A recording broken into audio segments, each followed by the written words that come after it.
Do you know how children's plastic toys are made in a factory? Let's watch the entire process.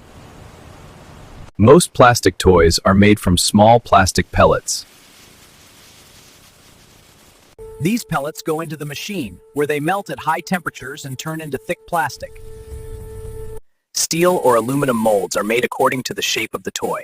The toy gets its complete form from these molds. The melted plastic is injected into the mold with high pressure, cools down, and comes down in a perfectly clean shape.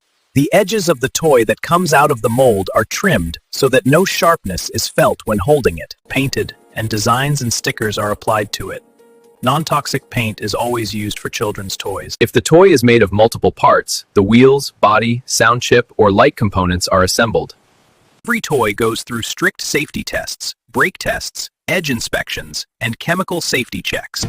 Finally, the toy is packed beautifully, labeled in the barcode, and sent to the market.